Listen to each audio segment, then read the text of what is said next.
Well, hi everybody. This is my first YouTube video where I'm actually addressing the camera instead of just kind of lip syncing in a dark club somewhere. For those of you who don't know me, my name is Dana, but most of you probably do know me as Anson Reign. And before I even get started with what I want to say, that wasn't me. That's Archimedes. It's my slightly mentally retarded kitten. Before I get started with what I want to say, I just wanted to point out that this is my actual voice. I did not in any way huff helium before getting started. People here in Phoenix tell me I sound like Minnie Mouse all the time. I don't really think Minnie Mouse, but pretty friggin' close to Minnie Mouse, let's be honest. What are you gonna do? Anyway, I have a couple of things that I want to discuss within the King or a male illusionist community. And actually, I'm interested in hearing from anybody, girlfriends, spouses, babysitters, whatever you happen to call them. So if you have an opinion, please let me know. You can respond to it here on YouTube, or you can find me on any one of my 87 profiles on Facebook. Try not to do it on MySpace. I don't really check my MySpace anymore, so if you can email me on Facebook, that would be good. And here, this is the question that I want to pose to you guys today. I'd like to also apologize for the angle of the camera. My arm is probably only about 1.5 feet long. No, I'm not I'm not a midget. I'm just very short. So this is as far as I can hold the camera for me. So when it comes to angles, there's not a lot that can be particularly flattering right now. So, do these chins make me look fat?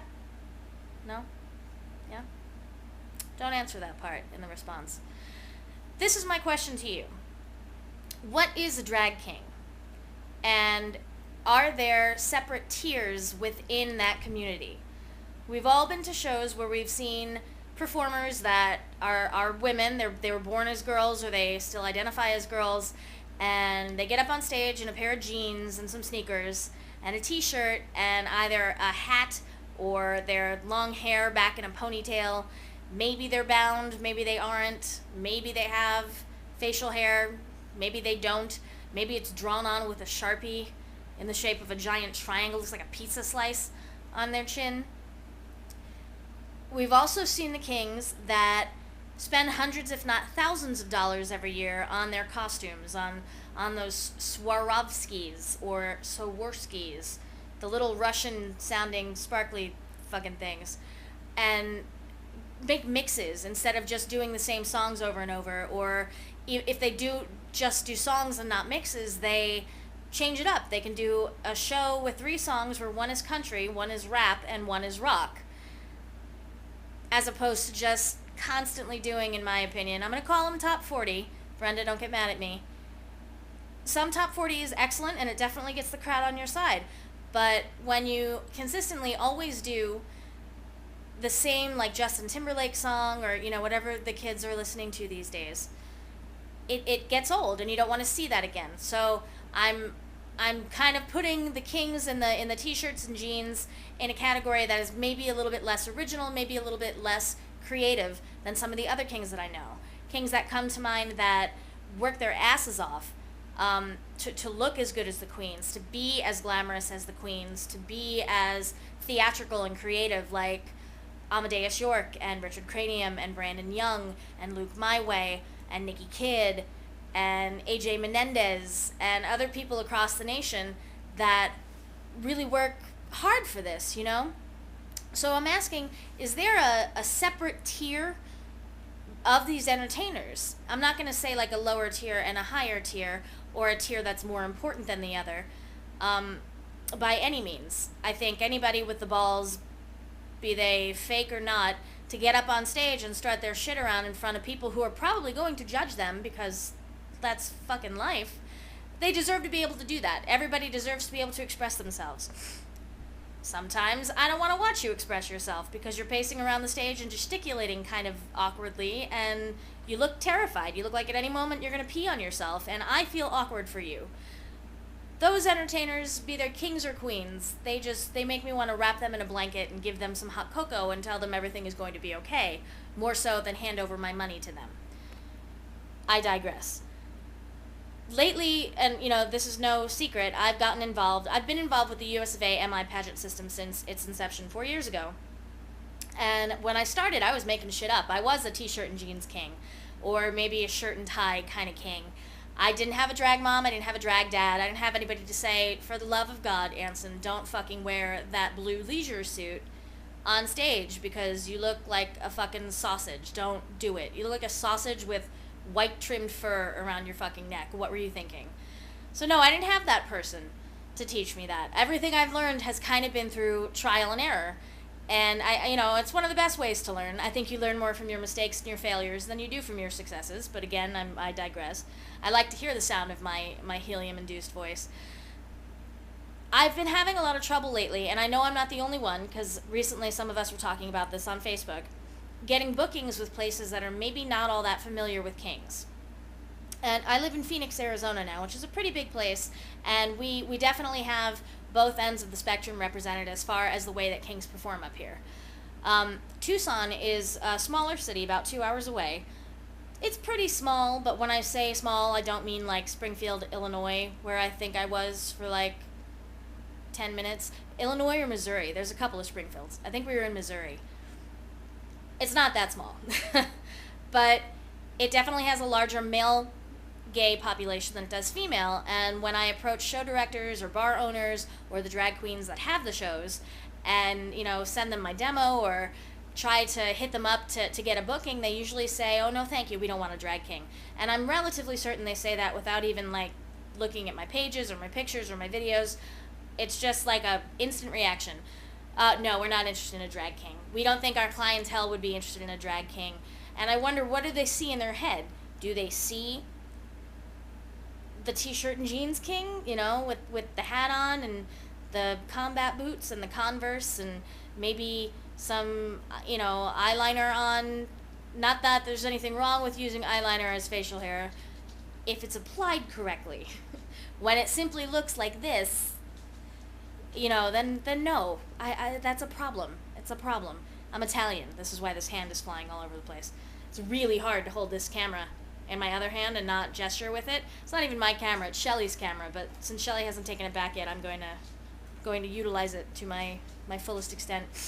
What was I talking about? How do you convince the queens that there are entertainers out there that are different than what it is that they're probably thinking? I don't think I can phrase that any clearer, but I'm hoping you get my meaning. I know that there have been times that we've all gone to queen shows and we've seen that girl that should never have left her house looking like that, and doesn't know the words to her song, and should never have left her house looking like that. But just because she's a train wreck doesn't mean that all the other entertainers are a train wreck.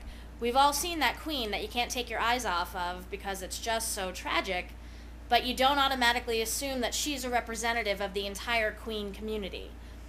So it seems to be flip-flopped. It seems to be when a queen or a gay man or a bar owner sees a king that might not be of the best caliber, they automatically begin to assume that that is it. That is what kings are, without ever thinking, well, no, maybe it's the same way for queens. Maybe there are the kings that, they get, you just want to pinch their cheeks. And then there are the kings that really can hold their own against the queens. Against good queens, against reputable queens. How do we, as a community, still remain a community without splitting down the middle? Do the t-shirt and jeans kings hurt the pageant type kings? If so, how? And how does it get fixed? I'm not saying it needs to go away by any means, but from what I know, a lot of the kings that I know they've always kind of been more in the underground scene and very, very political. I like that, enjoy it. I don't always do it. In fact, I don't often do it. I definitely put my emphasis more on entertainment. How can those of us that don't always want to make a statement, that don't always want to be political, how can we achieve the same level as queens? I mean, we're getting there. We're getting closer. And I don't necessarily know what it's like all across the the country. So maybe wherever you are, you can tell me if this is a similar issue, or maybe wherever you are, you're already hosting your own shows and making equal pay. Now, I've been hosting my own show for 3 years, but in that time, I have very, very rarely been paid what the queens are being paid. I understand having to prove yourself. I understand having to promote yourself and show that you've got staying power. But now, after 3.5 years of doing this, I kind of want what's coming to me, I guess. And maybe that's an egotistical thing, and if you think I'm a schmuck from listening to this, then by all means go fuck yourself. But I want to know how you think we can gain the attention of queens and show directors and maybe a gay male audience, maybe at a bar that doesn't just have our girlfriends and our ex-girlfriends and our girlfriends' ex-girlfriends, who are probably our ex-girlfriends too. How do we get into the bars that are predominantly guys? How do we attract attention when there's kind of a stigma against drag kings as maybe being not on the same par as the drag queens? That is my question to you, my very long-winded question. If you have made it through to the end, congratulations, pat yourself on the back. Please either get back to me here on YouTube or, like I said, find me on Facebook. I'm sure if you look hard enough, you could find my address. You can come on over. You could probably find my phone number, my email address, my social security number. Feel free to steal my identity. I feel bad for any sucker that does that. Like, my credit is so bad they don't take my cash. So, if you want it, it's yours, man. But good luck. So yeah, I do hope to hear from you guys. And that's pretty much it. So peace out. Rah, rah, Roma, Roma, ma, ga, ga, ooh la la, want her back.